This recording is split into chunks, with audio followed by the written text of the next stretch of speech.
لا حول ولا قوة إلا بالله العلي العظيم.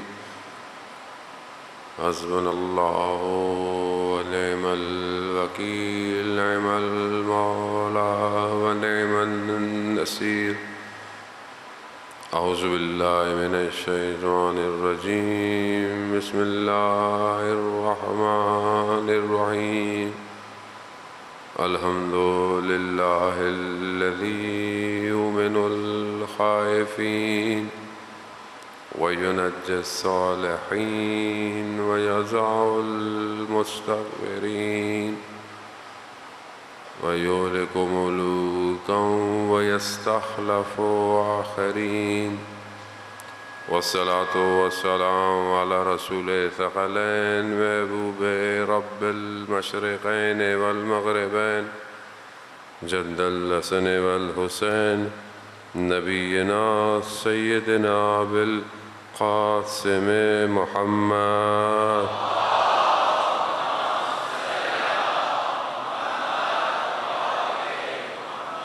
وعلى آله الطيبين الطاهرين المعصومين، لا سيما بقية الله في الأرضين. روحي وأرواحنا لتراب مقدم الفداء، ولعنة الله على أعدائهم أجمعين.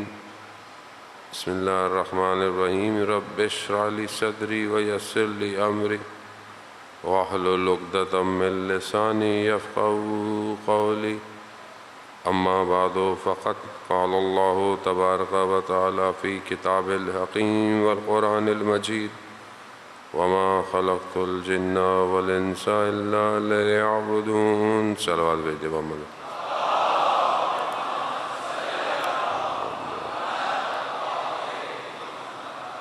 عزیزان سید الشہداء، 5ویں محرم کی رات چند دنوں کا مہمان رہ گیا ہے زہرا کا لال.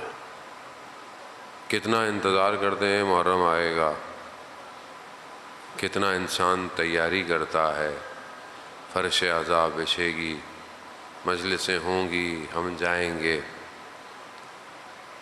آدھے عاشورہ گزر گیا، چند دن باقی ہیں، پتہ بھی نہیں چلے گا. لیکن اگر ہم اپنے امام تک نہ پہنچ پائے تو کارواں تو گزر جائے گا، ہم رہ جائیں گے. اور یہ کارواں جو 61 ہجری میں پہلے کربلا رکا ہے اور اس کے بعد جو چلا ہے تو آج تک چل رہا ہے. جو ساتھ دیں گے وہ اس کاروان میں شامل ہوتے رہیں گے. یہ کاروان شہید الشہداء کا کاروان ہے. یہ کاروان ان کا کاروان ہے جنہوں نے امام کے لیے خدا کے راستے پر جہاد کیا. اب ہم بھی اپنی زندگی میں مختلف چیزیں گزار رہے ہیں. عزیزان محترم، ہم کس طرح اپنے آپ کو امام کے قریب کریں، اور امام جو ہمارے وجودوں کو متحول کرنے دنیا میں آئے ہیں، کون سی چیزیں رکاوٹ ہیں جو ہمیں امام تک پہنچنے نہیں دے رہی.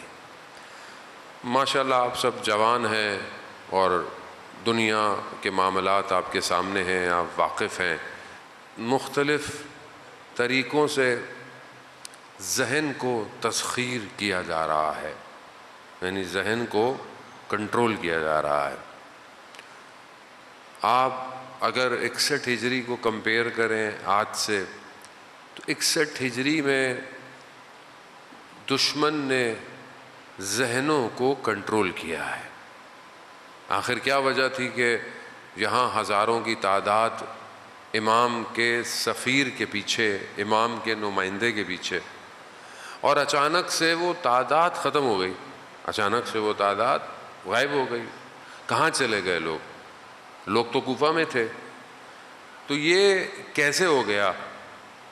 یہ اہل کوفہ جو ہے وہ اتنی جلدی تو یہاں دیکھیں ہم قرآن سے اگر مدد لیں تو قرآن جب بنی اسرائیل کا ذکر کرتا ہے تو بنی اسرائیل کون ہے کہ قرآن سب سے زیادہ بنی اسرائیل کے واقعات بیان کر رہا ہے۔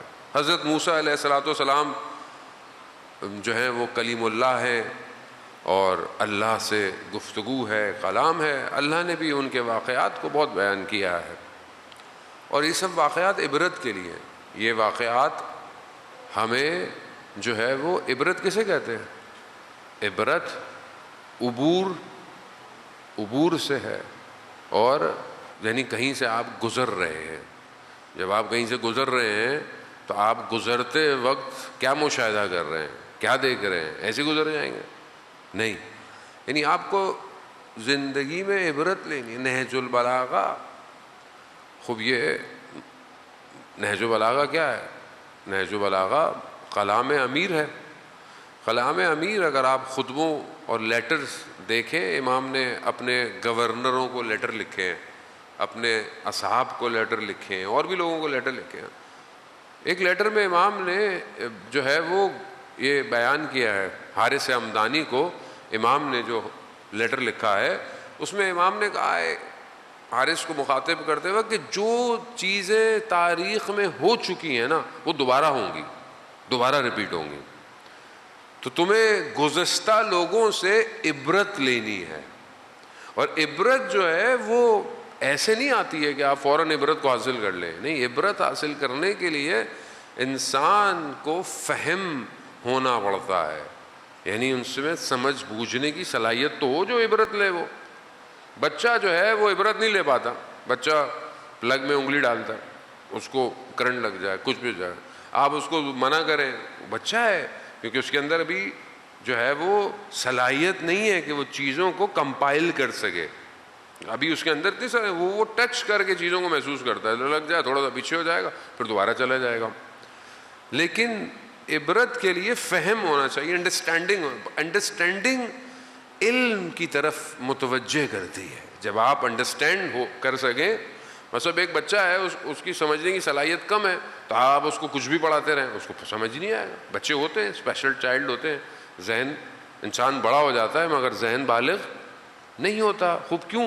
کیونکہ اس کے اندر آپ پینیٹریٹ بات نہیں کر، جس طرح بڑھتا ہے فہم بڑھتا ہے، انڈرسٹینڈنگ بڑھتی ہے، علم پرسیف ہونا شروع ہو جاتا ہے، باڈی علم حاصل ہوتا ہے۔ علم جب بڑھتا ہے تو پھر انسان بصیرت کی طرف جاتا ہے۔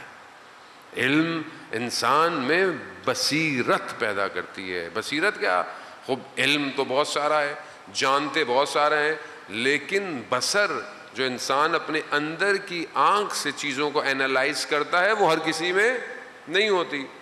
وہ ایک بنی اسرائیلی کے بیچارے علماء کے واقعات ہیں، ہمارے والے تو سارے علماء ماشاءاللہ بہت ہی کمال پر ہیں، ان کے کیا واقعات آپ کو بیان کریں۔ بنی اسرائیل والے ہمیں کچھ کہیں گے نہیں، اس لیے انہیں کے علماء کے واقعات آپ کو بیان کر دیتے ہیں۔ جانے محترم، عالم تھا اللہ، دو، ایک عابد ہے ایک متفکر ہے۔ اللہ نے جو ہے وہ دونوں کو ٹیسٹ کیا اور حضرت موسیٰ کو دونوں کے پاس بھیجا کہ چھپ کر دیکھنا کہ ان میں سے بہتر کون ہے۔ جو صرف عبادت کرتا تھا اللہ اس کو اپنی طرف سے من و سلوہ یعنی کھانا بھیجتا تھا۔ ایک دن ایک کھانے کے بجائے دو آ گئے، دو کھانے آئے۔ اب حضرت موسیٰ چھپ کے دیکھ رہے ہیں، تو اب وہ جب کھانے آئے تو کہا واہ اللہ تعالیٰ کیا بات ہے، کل کا کھانا بھی بھیج دیا۔ یعنی وہ عبادت کرتا تھا نا خالی، تو اس کو بھی پتہ نہیں کہ آج جو آیا ہے نہیں کل کا بھی بھیج دیا۔ کہا اللہ نے دیکھا دیکھ لو اس عبادت کا کیا حال ہے، کیوں؟ یہ بغیر بصیرت کے عبادت ہے۔ دوسرے شخص کے پاس جب کھانا آیا تو وہ کیا کہہ رہا ہے؟ کہہ رہا ہے پروردگار یقیناً آج کوئی ایک اور مہمان ہے جس کے لیے تو نے کھانا بھیجا ہے۔ بصیرت ہے نا یہ، اللہ ہمیں بھی دیتا ہے، کبھی زیادہ ملتا ہے کبھی بہت زیادہ ملتا ہے۔ ہم کیا سمجھتے ہیں؟ اوہ یہ تو ہمارا ہے، آپ کا نہیں ہے، آپ کی جو ضرورت ہے اس سے زیادہ آپ کا نہیں ہے، کسی اور کا ہے۔ ذہن محترم، خوب یہ بصیرت تاریخ میں آپ دیکھیں لوگوں کے پاس یہ بصیرت نہیں تھی۔ جب امام اپنے نائب کو بھیج رہے ہیں تو بہت سارے لوگ کہہ رہے ہیں ہم آپ کو نہیں، امام خود آئے۔ آج ہم جس سٹیج پر کھڑے ہوئے ہیں ہم اپنے آپ کو کہاں دیکھ رہے ہیں؟ ہم کہاں ہیں؟ ہم بنی اسرائیل والے، ہم کوفہ والے ہیں، یا ہم دونوں میں سے بہتر ہیں، یا ہم آگے کی طرف بڑھ رہے ہیں؟ بنی اسرائیل کیوں ایسی ہو گئی؟ بنی اسرائیل کیونکہ فرعونیت کے نظام میں پلی بڑھ رہی تھی۔ فرعون کا نظام کیا ہے؟ آج دنیا میں سائلنٹ طریقے سے فرعون کا نظام چل رہا ہے، بے حیائی، برائی، ظلم، قید، پابندیاں، مردوں کو مار دینا، عورتوں کو چھوڑ دینا، بچوں۔ اس زمانے میں فرعون کا اپنا سسٹم تھا۔ آج سسٹم ظاہر میں ویسا نہیں ہے، باطن میں ویسا ہی ہے۔ لوگوں کے وجود میں خود نمائی پیدا کرنا، میرے کتنے فالوورز ہیں، میرے کتنے لائکس ہیں، میں اپنے آپ کو دکھاؤں۔ انسان آج کیا کر رہا ہے؟ صرف دکھانے کے لیے اپنے گھر کی باتیں، اپنے کمرے کی ویڈیو، اپنی پرائیویٹ چیزیں، ہر چیز کیوں ڈال رہا ہے؟ اصل کیا پرابلم ہے اس کو؟ کیونکہ فرعونیت کے نظام نے ظاہری حیا کو بھی کھینچ لیا ہے۔ نظام ہے، کیا دیکھنا ہے؟ انہوں نے فزکس تھوڑی پڑھنی ہے، میتھس تھوڑی پڑھنی ہے، کیمسٹری تھوڑی پڑھنی ہے انہوں نے۔ حیا، یہ جب اس سسٹم میں آپ بڑے ہوں گے، خدا نخواستہ آپ کو نہیں کہہ رہا، ویسے کہہ رہا ہوں، جنرل کہہ رہا ہوں، تو اب آپ کیسے آپ الہی نظام میں انٹر ہو پائیں گے؟ کیسے ہوں گے آپ؟ ہماری آرزوئیں ہدف امام حسین سے بہت دور چلی گئی ہیں، چاہے ہم عزاداری کیوں نہ کر رہے ہو۔ آپ بھی عزاداری پہ آتے ہیں، آپ بھی کہتے ہیں چلو ایک ویڈیو بنا کے دیکھ لو، تھوڑا اپلوڈ کر لیں، پھر دیکھیں کتنے لوگوں نے لائک کیا۔ آج میں نے ویڈیو ڈالی تھی، یہ بری بات نہیں ہے، لیکن آپ کا ہدف کیا ہے؟ آپ کو کس چکر میں پھنسا دیا گیا ہے؟ کس چیز میں گریب کر لیا گیا ہے؟ یہ سسٹم کوفہ میں جو ابن زیاد ملعون نے جو پینیٹریشن کی ہے، جو میڈیا وار چلائی ہے، اس نے حضرت مسلم کو اکیلا کر دیا۔ اس کو سمجھنے کی ضرورت ہے، کس طریقے سے وہ آیا۔ پہلی اسٹریٹجی ابن زیاد کی کیا تھی؟ بہروپیہ، روپ بدل کر آنا، سچ نہیں بتانا۔ کس طرح آیا وہ؟ کوفہ کس کا انتظار کر رہا ہے؟ کوفہ میں خط لکھے گئے، لوگوں نے بولا مولا آ جائیے۔ کوفہ کس کا انتظار کر رہا ہے؟ امام کا۔ کس حلیے میں آیا؟ مقدس حلیے میں کوفہ میں انٹر۔ کیا ہوا؟ اتنے سارے کوفہ والے تھے، 3-4 لوگوں کو روک نہیں سکتے تھے۔ نفوذ کیا۔ جہاں آپ کے احساس اور جذبات ہے، دشمن وہیں سے نفوذ کرتا ہے، وہیں سے نفوذ کرتا ہے۔ آپ کو پتا تو ہو کہ سامنے والا رکاوٹ کیا دے رہا ہے۔ اب یہ سسٹم سب سے پہلے آ کر جہاں معاشرے کو دھوکے میں ڈالتا ہے، جہاں نفسوں کو خریدتا ہے، جہاں اجتماع کو اغوا کر لیتا ہے، اجتماع اغوا ہو جاتا ہے۔ اب آپ سوچیں نا کہ ہم کتنی بڑی تعداد میں جو ہے وہ پوری دنیا میں ذکر امام حسین علیہ السلام کر رہے ہیں، پوری دنیا کے اندر۔ اب یہ پوری دنیا میں ذکر کے باوجود بھی ہم تبدیلی اس طرح نہیں لا پا رہے جس طرح لانی چاہیے۔ اس کی وجہ کیا ہے؟ کیونکہ ہم اغوا ہو جاتے ہیں۔ ہم یہاں سے باہر نکلتے ہیں، جیسے بہت سارے لوگ کہتے ہیں مولانا صاحب، میں مانچسٹر میں تھا، میرے دوست ساتھ تھے، ان کی ڈیوٹی تھی، روز مجھے مجلس میں لے کے جاتے تھے وہ۔ ان کے چکر میں مجھے روز مجلس بھی نہیں پڑھنی پڑتی تھی، ریپیٹ بھی نہیں کرتا تھا میں تو روز، یہ تو ساتھ میرے ہوتے ہیں۔ تو انہوں نے کہا مولانا صاحب مجلس میں تو ایسا لگتا ہے کہ بس انسان ٹکرے مار دے، توبہ، لیکن ویسے باہر نکلتے ہیں پھر وہی دنیا، وہی چیزیں آ جائیں۔ وہ دنیا ایسی ہے، دنیا کہ ہماری تو کوئی اتنی حیثیت بھی نہیں، نہ ہمارے زبان میں اتنی تاثیر ہے۔ لوگ رسول خدا حضرت محمد مصطفیٰ صلی اللہ علیہ وآلہ وسلم صلی اللہ اصحاب فرماتے ہیں کہ یا رسول اللہ، جب ہم آپ کے ساتھ ہوتے ہیں تو ہماری ایک عجیب کیفیت ہوتی ہے، لیکن جیسے ہی ہم باہر نکلتے ہیں ہمیں ایسا لگتا ہے دنیا واپس آ گئی۔ رسول خدا فرماتے ہیں اگر ہر وقت تمہاری حالت ایسی رہے تو ملائکہ تمہارے ہاتھوں کو چومنے لگ جائیں۔ اب یہ فطرت ہے انسان، اور یہ بہرحال جہاں انسان بری چیز بھول جاتا ہے وہاں اچھی چیز بھی بھول جاتا ہے، لیکن تکرار، ریپیٹیشن انسان کو بچا کے رکھتی ہے۔ اسی لیے 5 وقت کی نماز، ایک چھوڑ دو گے، دوسری چھوڑ دو گے، تیسری چھوڑ دو گے، چوتھی چھوڑ دو، 5ویں تو پڑھو گے، آج چھوڑ دو گے کل تو پڑھو گے۔ کیوں رکھی ہے؟ ہفتے میں 1 دن عبادت نہیں ہے، اسی لیے عزاداری بھی ہر وقت ہے۔ آپ کا اپنا بھی کوئی مر جائے، حسین کو یاد کرو۔ کیوں؟ کیونکہ حسین کو بھولنا نہیں ہے ظالموں، اور یہ ہمارا اس میں کوئی کمال نہیں ہے۔ اب یہاں یہ بہت امپورٹنٹ ہے کہ وہ چیز جو انسان کو سب سے پہلے توڑتی ہے وہ یہی ہے کہ انسان علم اور فہم اور دین کی طرف محنت نہیں کر رہا۔ ہم جن لوگوں کا ذکر کر رہے ہیں، جن لوگوں کے لیے آج آئے اذان محترم، میں نے آہستہ آہستہ اسٹیپ آپ کی خدمت میں بیان کیے کہ ہم کس طریقے سے جو ہے وہ اپنے قلب کو روشن کریں۔ قلب کو روشن کرنے کے لیے ظاہر ہے عقل جو ہے، خداوند متعال نے عقل کو 75 لشکر دیے ہیں۔ حدیث عقل و جہل جو ہے اس میں اللہ نے عقل کو لشکر کیا ہے؟ شجاعت، صبر، استقامت، ایمان، یہ سب عقل کے لشکر ہیں۔ اور عقل ان لشکروں کے ساتھ، کیوں اللہ نے عقل کو اتنی بڑی چیز دی ہے؟ کیونکہ اللہ نے جو بھی عقل کو دیا، عقل نے اس کو قبول کر لیا ہے، اور عقل جو ہے وہ انسان کو آگے کی طرف بڑھاتی ہے۔ لیکن میں نے پہلے بھی آپ کو بتایا تھا، عقل صرف ادراکات رکھتی ہے، درک کرتی ہے، دیکھتی نہیں ہے۔ دیکھتا قلب ہے انسان کا، لیکن اب اس قلب کو روشن کرنے کے لیے انسان کو محنت کرنی ہے۔ پہلی چیز علم ہے، فہم ہے۔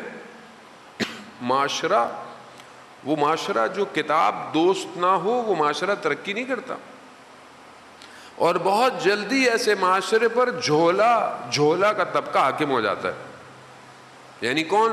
یعنی جاہل لوگ حاکم ہو جاتے ہیں۔ کیوں؟ کیونکہ معاشرہ علم دوست نہیں ہے۔ معاشرہ، علم کیسے آئے گا؟ علم تبھی آئے گا کہ جب آپ مطالعہ کریں گے، پڑھیں گے۔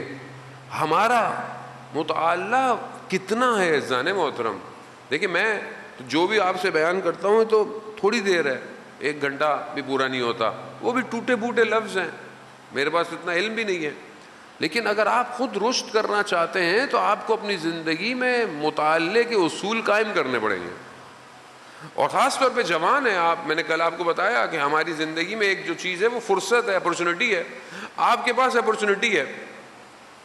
پہلے آپ جائیں کسی اور ملک میں، ویسٹ میں جائیں، تو لوگ اپنی ٹریولنگ میں بک رکھتے ہیں، ناول پڑھتے ہیں، کچھ بھی پڑھتے ہیں۔ ٹرین میں ایک سٹاپ سے دوسرے سٹاپ میں اٹھے، کتاب پڑھی، 2 صفحے پڑھے، واپس بک مارک لگایا، گاڑی میں ڈالا، اتر گئے۔ خوب یہ ہیبٹ اب تو وہاں پہ بھی آہستہ آہستہ کم ہو گئی ہے۔ لیکن یہ آپ سوچیں کہ ہم نے کتنی کتابوں کا مطالعہ کیا آج تک؟ دین کے معاملے میں ہماری کتنی کتابیں؟ لوگ مولانا سوال پوچھتے ہیں، لوگ ہم سے سوال پوچھتے ہیں، ظاہر ہے ہمارا حق بنتا ہے، مولانا صاحب یہ بتا دیں، یہ بتا دیں۔ یہ جو آپ ہم سے پوچھ رہے ہیں، اس پوچھنے سے پہلے آپ نے کتنا سرچ کیا؟ کتنا سرچ کیا؟ ابھی تو آپ کے سامنے احکام sistani.org، khamenei.org، leader.org، اسلام، کتنی ویب سائٹس ہیں، اس کے اوپر سب کوشچن آنسر ہیں، لیکن ہم سرچ نہیں کرتے۔ مولانا صاحب آپ ہی بتائیں گے بھائی؟ اچھا بھائی، ابھی ہم بتائیں گے۔ دوسری بات سب سے امپورٹنٹ، احکام کے علاوہ عقیدہ ہے، دین، توحید ہے۔ توحید پر ہم نے کتنی کتابیں پڑھ لی؟ نبوت پر ہم نے کتنی کتابیں پڑھی ہیں؟ امامت پر ہم نے کتنی کتابیں پڑھی ہیں؟ ہم کربلا پر ہم نے کتنی کتابیں پڑھی؟ کربلا پر ہم نے خود کتنی کتابیں پڑھی ہیں؟ اذان محترم، پھر ہم کیسے یہ کہہ سکتے ہیں کہ یہ معاشرہ ظہور کی طرف حرکت کر رہا ہے؟ کیسے کرے گا؟ آپ اپنے سبجیکٹ کی کتنی کتابیں پڑھتے ہیں؟ اسکول میں جو پڑھایا جاتا ہے وہ تو میں نے پڑھا ہے، ہوم ورک کیا، ہمارا تو ملک وہ ہے جہاں اسکول مہنگے سے مہنگا بھی ہو پھر بھی ٹیوشن پڑھنی ہے. ہمیں تو بھائی مہنگے اسکولوں میں کیوں کرا رہے ہو, پھر ٹیوشن تو پڑھے گا بچہ. تو اس کا مطلب کیا ہے؟ یعنی تعلیمی نظام میں سب سے بڑا نقص یہ ہے کہ اسکول پڑھا ہی نہیں رہا اس کو, ٹیوشن پڑھتا ہے وہ. کوئی بھی ہو ٹیوشن پڑھے گا. ٹیوشن کا کاروبار اچھا ہے ہمارے. میں ہی نہیں کہتا کہ آپ لوگ ٹیوشن میں پڑھاتے ہیں نہ پڑھائیں بھائی, لیکن آپ یہ دیکھیں نا کہ کئی ملک ایسے ہیں جہاں ٹیوشن کا کانسیپٹ ہی نہیں ہے. اصل کانسیپٹ نہیں ہے ٹیوشن کا. کیوں؟ وہ اسکول کیا کرنے جا رہا ہے وہ. ٹھیک ہے ہیلپ چاہیے, کبھی کسی سے لے لی, اور لیکن جو ہم پڑھایا جا رہا ہے, کیا یہ جو سبجیکٹ پڑھ رہا ہے اس پر بھی محنت ہو رہی ہے کہ نہیں ہو رہی ہے؟ اب آپ بولیں گے مولانا صاحب ہمیں کہاں لے کے جا رہے ہیں. عزیزان محترم, وہ جو ایک حکومت بننی ہے نا, وہ جو ایک حکومت بننی ہے وہ مدینہ فاضلہ ہے. وہ ایک ایسا شہر ہے کہ جس میں کوئی لوپ ہول نہیں ہے. وہ جو آئی ٹی کے لوگ بیٹھے نا, تو آپ کو پتا ہے کہ فائر وال بنائی کیوں جاتی ہیں, ساری چیزیں کیوں بنائی جاتی ہیں کہ کوئی بگز نہ آئے, کوئی اٹیک نہ کرے. بینکنگ سسٹم جتنا بھی آن لائن ہوتا ہے سب اسٹرانگ فائر وال پہ بنا ہوا ہوتا ہے کہ کوئی گھس کر ڈیٹا انکرپٹ نہ کر لے, ڈیٹا چوری نہ کر لے. وہ آپ بھی اینٹی وائرس ڈالتے ہو کہ کوئی مال ویئر نہ آ جائے, اسپائی ویئر نہ آ جائے, اندر نہ گھس جائے, موبائل کو خراب نہ کر لے. خوب کیوں ہے یہ سب؟ وہ جو شہر ہوگا نا وہ بہت فائر وال پروف ہے. وہ فائر وال پروف اس میں نہیں ہے کہ کوئی اس میں گھس نہ پائے, جس میں بھی نقص ہوگا وہ اس شہر میں جا ہی نہیں پائے گا. اور یہ نقص یہاں ہے, یہاں جس میں کینہ ہوگا وہ امام کی حکومت میں داخل نہیں ہو پائے گا. جس میں بغض ہوگا, جس میں منافقت ہوگی, نہیں جا پائے گا. جس میں جہالت ہوگی نہیں جا پائے گا. جو اپنی طرف متوجہ نہیں اور دوسروں کی طرف انگلیاں اٹھاتا ہوگا وہ نہیں جا پائے گا. وہ آپ دیکھیں اب یہ علماء کی زندگی طرف متوجہ ہوں. واقعہ میں پہلے آپ کی خدمت میں بیان کر چکا ہوں کہ انسان خوب پہچانا جاتا ہے. خاص طور پہ جوانوں کے لیے کتاب جو ہے وہ چند کتابیں جو ہیں وہ طالب علموں کے لیے تو بہت ضروری ہیں پڑھنا, لیکن عام جوانوں کے لیے بھی ہے کہ بہرحال انسان, کیونکہ جب تک آپ کا انٹرنل سافٹ ویئر ٹھیک نہیں ہوگا آپ ایکسٹرنل کچھ نہیں کر سکتے. انٹرنلی کمزور تھے, ابن زیاد نے تلواروں کو سونوں سے خرید لیا. انٹرنلی مضبوط ہوتے تو کھڑے رہتے, کٹ جاتے, مر جاتے, امام کے لیے کھڑے رہتے. یہ انٹرنل ہے. یہ مجلس حسین سے اٹھ کے آدمی جائے اور واپس میں چلتے والے کو 2 لگا دے, منہ سے لگا, بٹو کہاں سے آ رہے ہو؟ مجلس سے آ رہے ہو. سبیل لگائی ہوئی ہے, 3 بج رہے ہیں رات کے, کوئی بھی نہیں ہے سبیل پہ, اونچی آواز میں نوحے چل رہے ہیں. یہ امام حسین کے ماننے والے ہیں. یعنی حسین کو نہیں سمجھے. یعنی آپ دنیا کو کیا دکھانا چاہ رہے ہو؟ یعنی ہم محرم میں ہم کچھ بھی کریں گے. ابے بھائی کیا مطلب کچھ بھی کریں گے؟ لوگوں کو کھینچو اپنی طرف, ریپیل کر رہے ہو. مجھے کئی لوگ بعضوں کا بیچارے لوگ ڈرتے ہیں, کسی کو کچھ بول دو کہتے ہیں لو بھائی عزاداری کی دشمن ہو. بھائی بیچارے لوگ اپنے اپارٹمنٹ سے لوگوں نے مجھے ویڈیو بنا کے بھیجی ہیں. مولانا صاحب دیکھیں کوئی بھی نہیں کھڑا ہوا, دریاں بھی نہیں بچھی ہوئی ہیں, بس ایک 2-4 کناتیں لگی ہوئی ہیں اور 3 بج رہے ہیں. دیکھیں اب کوئی بوڑھا ہے, کوئی بزرگ ہے. عزیزان محترم معاملہ بہت نازک ہے. امام حسین تک پہنچنا آسان نہیں ہے. اپنی ذات سے گزرنا پڑتا ہے. جو اپنے آپ کو فنا کرے گا وہ حسین تک پہنچے گا. جہاں میں ہوں, جہاں میری باتیں ہوں, وہاں امام حسین نہیں آ سکتا. یہ قلب بہت پاک ہے. اسی کی تو اصلاح کرنی ہے. مجلس ہے اس لیے میں اپنی اصلاح کے لیے آتا ہوں. میں خود مجلس نہ پڑھوں میں مر جاؤں گا. وہ چند دن گزرتے ہیں میں کہیں ٹریول نہ کروں, میرے گھر والے میرے چہرے پر پریشانی دیکھتے ہیں. تو وہ کیا کہتے ہیں اب آپ بہتری یہ چلے جائیں تو اچھی بات ہے کہیں نہ کہیں، کیونکہ آپ کے حالات ہمیں اچھے کیوں؟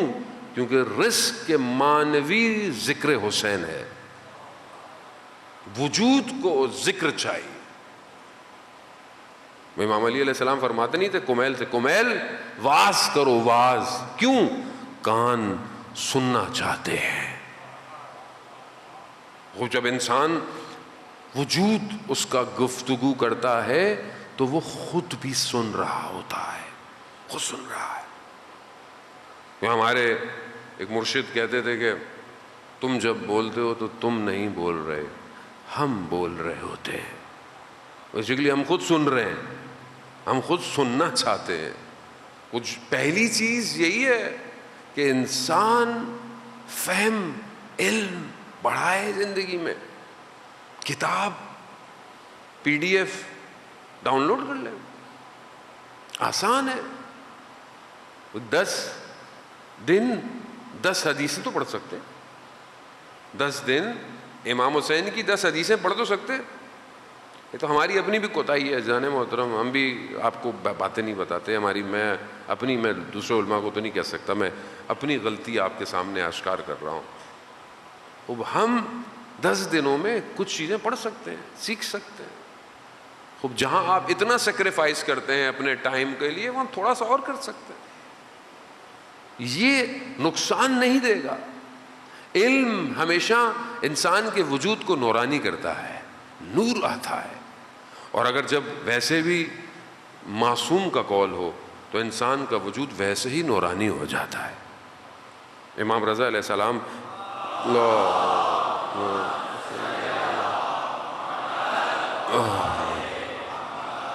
امام رضا فرماتے ہیں کہ تم ہمارے کلام کو لوگوں تک پہنچا دو، ہم جانیں اور لوگ جانیں۔ اور یہی امام فرماتے ہیں کہ مجھے مشہد سے بڑی محبت ہے، ویسے تو ہر حرم سے محبت ہے، لیکن مشہد کی ہوا کچھ الگ ہی ہے۔ ویسے امام فرماتے ہیں کہ تم اللہ کی طرف سے، کہ تم اگر اللہ کے کم دیے ہوئے پر راضی ہو جاؤ تو خدا تمہارے کم عمل کو بھی قبول کر لے گا۔ یہ انسان خوب طلب تڑپ ضروری ہے جانے محترم۔ ایک عالم دین جن کو اللہ نے توفیق دی ہوئی تھی کہ وہ حرم میں سحر کی اور فجر کی نماز پڑھا کرتے، 2 گھنٹے کہتے ہیں کہ تہجد پڑھا کرتے تھے، 2 گھنٹے تہجد۔ خدا ہمیں بھی جو ہے وہ اس سحر میں خدا کلام کرنے کا رزق عطا فرمائے۔ تہجد پڑھا کرتے تھے، بیمار ہو گئے، مریض ہو گئے، شدید مریض ہو گئے، ہاسپٹل چلے گئے۔ اب خدا جو ایک توفیق تھی جو ہر روز مشہد میں امام کے حرم میں جانے کی، اب وہ کم ہو گئی، تو بڑا گریہ کیا انہوں نے کہ پاؤں میں شدید درد، نہیں جا سکتے، تو بہرحال توسل کیا امام سے، بیداری میں یا سوتے میں آیت اللہ شمس الدین آغا ہاشمی نژاد سے اس واقعے کو بیان کرتے ہیں، کہتے ہیں کہ انہوں نے دیکھا کہ ایک باغ ہے اور باغ میں امام رضا علیہ السلام بیٹھے ہوئے ہیں اور باغ میں خوبصورت پھول ہیں۔ انہوں نے ایک پھول توڑا اور مجھے دیا، اور پھر اپنے ہاتھ کو میرے ٹانگ پر جو ہے وہ لگایا۔ اچانک سے پھر میری آنکھ کھل گئی تو میں نے دیکھا کہ میرا درد ختم ہو گیا ہے اور پھول میرے ہاتھ میں ہے۔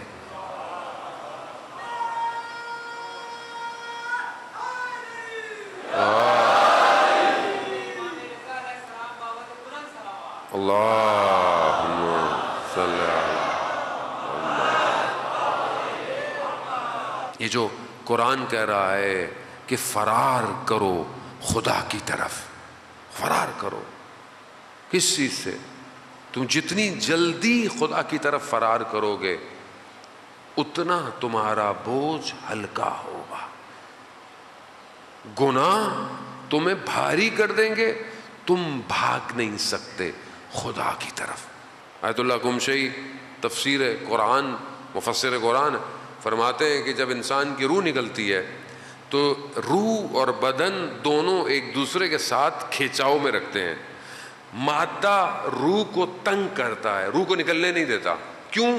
اگر زندگی مادی گزرے تو روح بہت مشکل سے نکلتی ہے، اور یہ جو پروسیس ہے کہتے ہیں یہ بہت لمبا ہو جاتا ہے اور انسان اس تکلیف کو برداشت کرتا ہے. ایک شخص کہ جسے ایکسپیرئنس ہوا لائف آفٹر ڈیتھ کا، وہ کہتا ہے میں گھر سے باہر نکلا، گھر میں کوئی سلنڈر تھا، میں نے آگ لگ گئی، میں اس کو باہر پھینکنے گیا صحن سے، تو صحن میں میرے ہمسائے کی گاڑی کھڑی ہوئی تھی، اس میں سلنڈر لگا ہوا تھا، وہ رکھا، وہ بھی پھٹ گیا. وہ پھٹا تو پورے بدن میں آگ لگ گئی، پورا بدن جل گیا. اسی جلتے ہوئے میں اس کی روح نکل گئی. یہ کہتا ہے میں اپنے آپ کو اوپر سے دیکھ رہا ہوں، بدن میرا جل رہا ہے، میری روح، میں اپنے آپ کو ہلکا محسوس کر رہا ہوں. اچانک سے دیکھا کہ میری ماں آئی اور اس نے گریا شروع کر دیا، رونا شروع کر دیا، اور چیخ و پکار، اس کی چیخ و پکار اور اس کے گریے نے میری روح واپس بدن میں گئی. لیکن یہ جو پروسیس تھا نا دوبارہ بدن کا، یہ بالکل ایسا تھا کہ انسان تیغ تلواروں کے اوپر سے گزرتا ہوا واپس جا رہا. پھر میں گیا، میں نے پائپ اٹھایا، اپنے آپ کو ڈالا، اتنے میں ایمبولنس آئی، مجھے لے کے گئی. لیکن جیسے ہی میں ہاسپٹل پہنچا تو 100% برن تھا، پوری باڈی جل چکی تھی، وہ سب کپڑے شپڑے چپک گئے تھے. اب مجھے انہوں نے اتارنا تھا، لیکن جب آپ کو کچھ اتاریں گے تو وہ کہتے ہیں کہ ظاہر ہے پین کلر یا اینستھیزیا لگائیں، لیکن باڈی میں کہیں جگہ ہی نہیں تھی کہ اینستھیزیا لگے، بے ہوش کیا جائے. مجبوراً مجھے زندہ حالت میں، ہوش کی حالت میں میری کھال کو کھینچا گیا. جیسے ہی میری کھال کھینچی دوبارہ میری روح پرواز کر گئی. دوبارہ میں نے دیکھا، پھر میں وہی ہوں. لیکن پھر وہی چیزیں دیکھنے کے بعد واپس جب میری روح گئی پھر وہی تکلیف. عزیزان محترم، یہ لفظوں میں کہنا بہت آسان ہے، بہت آسان، لیکن جب روح نکلتی ہے، روایات کہتی ہیں 300 تلواروں کی نوکیں جب بدن میں چپ رہی ہوں روح ویسے نکلتی ہے. لیکن جو رجب کے آخری روزے رکھتا ہے اس کی روح خوشبو کی طرح باہر نکل جاتی ہے. یہ ساری چیزیں ہمارے پاس موجود ہیں.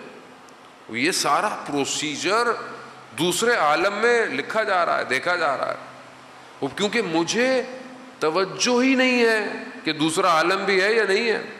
دوسرے عالم میں ہے. کیوں؟ جو امام کے ساتھ تھے انہیں اپنی جانوں کا نذرانہ دیتے ہوئے تکلیف نہیں ہو رہی تھی. کیوں تھے؟ کیونکہ وہ اپنے آپ کو کہیں دیکھ رہے تھے، کہیں دیکھ رہے. اور جو اپنے آپ کو امام کے پاس دیکھتا ہے اس کے بدن کے ٹکڑے بھی ہو جائیں اسے تکلیف نہیں ہوتی ہے.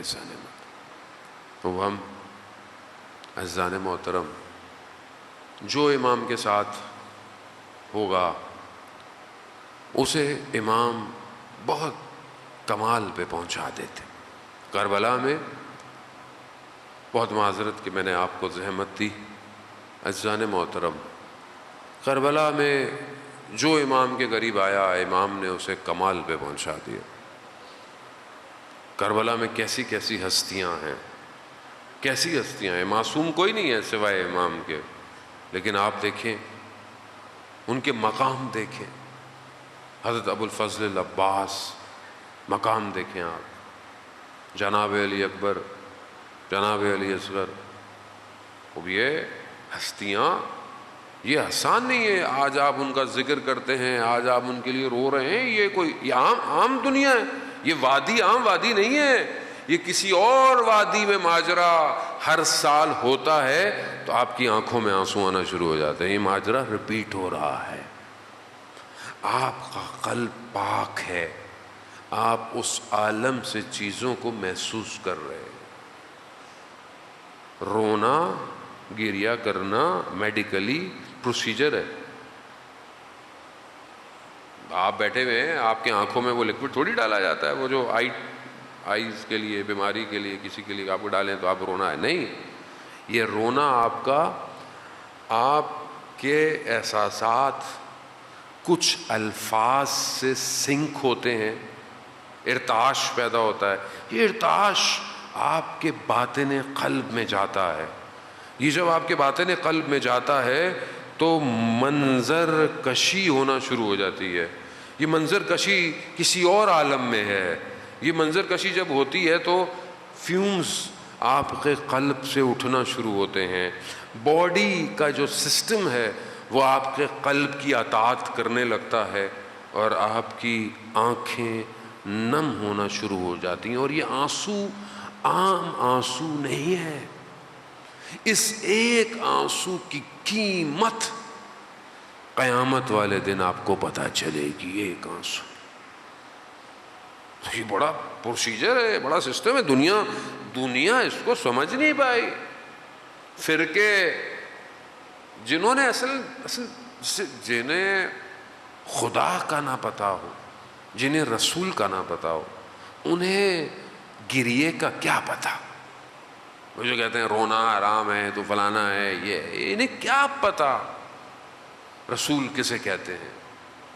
جو رسول امام حسین کی ولادت پہ خود روئے ہوں، میری آپ کی حیثیت.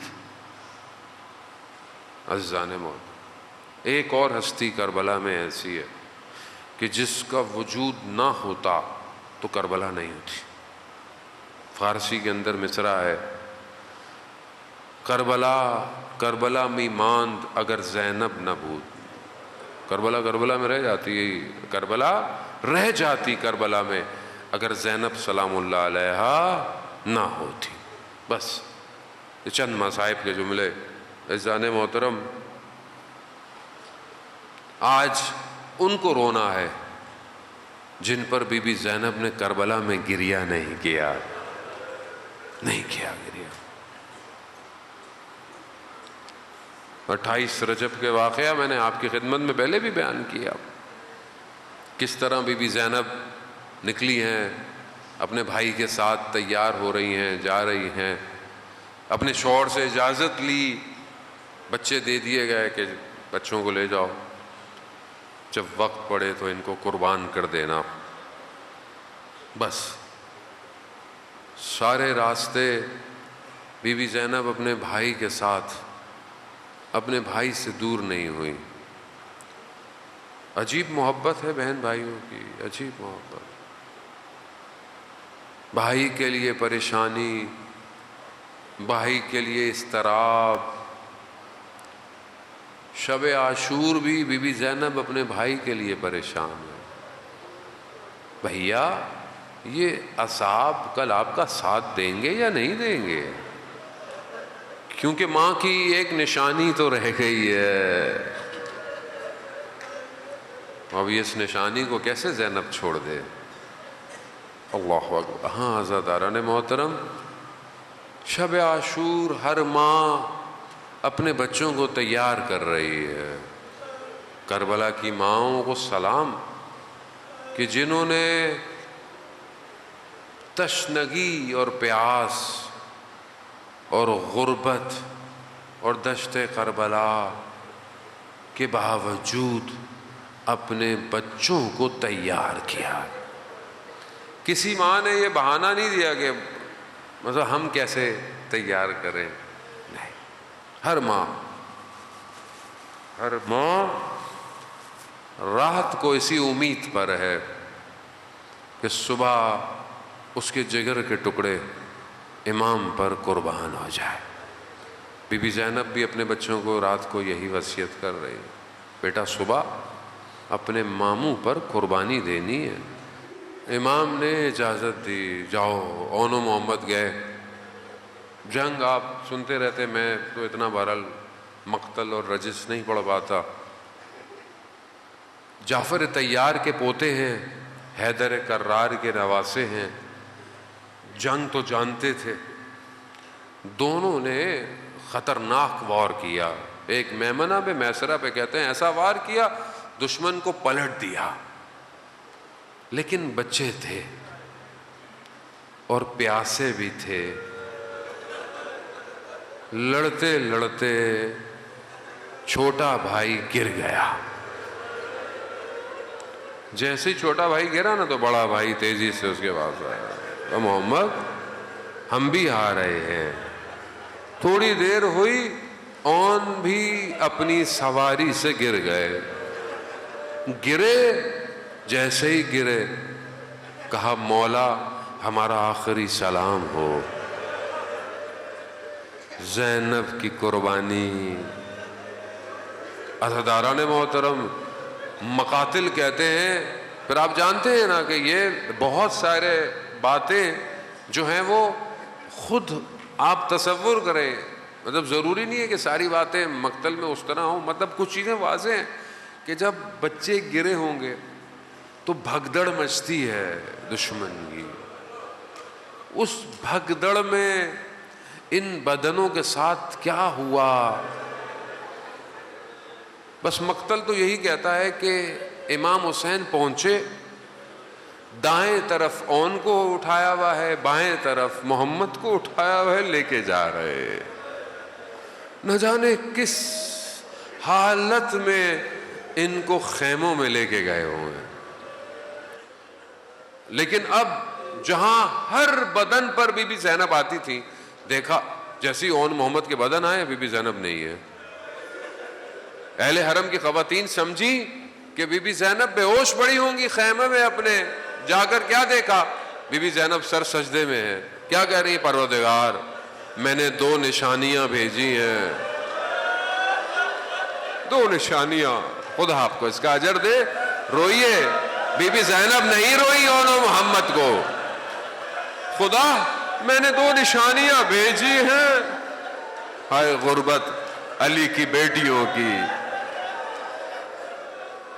خواتین نے کہا کہ شہزادی اونو محمد آ گئے۔ کہا آ گئے؟ اونو محمد کیسے واپس آ گئے؟ اب جا کر کیا دیکھا، امام حسین سر جھکائے کھڑے ہیں، ایک طرف اون سو رہے ہیں، ایک طرف محمد سو رہا ہے۔ امام حسین اپنی بہن سے آنکھیں نہیں ملا رہے۔ بی بی زینب نے دونوں بدنوں کو کنارے پہ کیا، سر سجدے میں رکھا، پروردگار تیرا شکر، تو نے میری قربانیوں کو قبول کر لیا۔ یہ ہے زینبی کردار، زینبی مائیں۔ بس عزادارہ نے بس 2 جملے اور آپ سے التماس دعا۔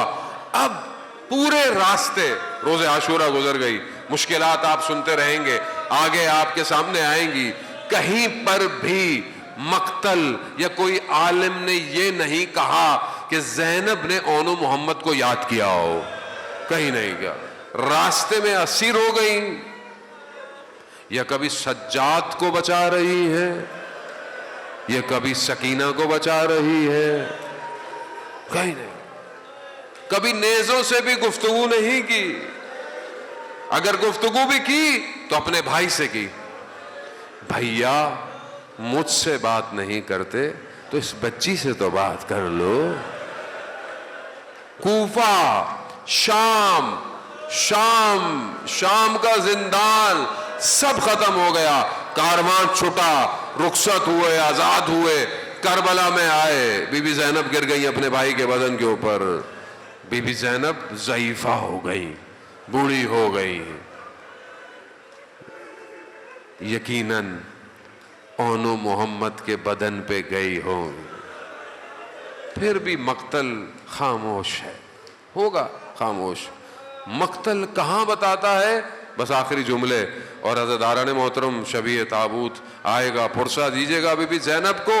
جب مدینہ پہنچی نا، مدینہ میں جیسے ہی اپنے گھر میں داخل ہوئی، اپنے گھر کے حیات کو دیکھا، ان چھوٹے حجروں میں چھوٹے چھوٹے بستروں کو دیکھا، اب زینب کو یاد آیا، ہائے میرے آل، ہائے محمد، ارے تمہاری ماں اب کیسے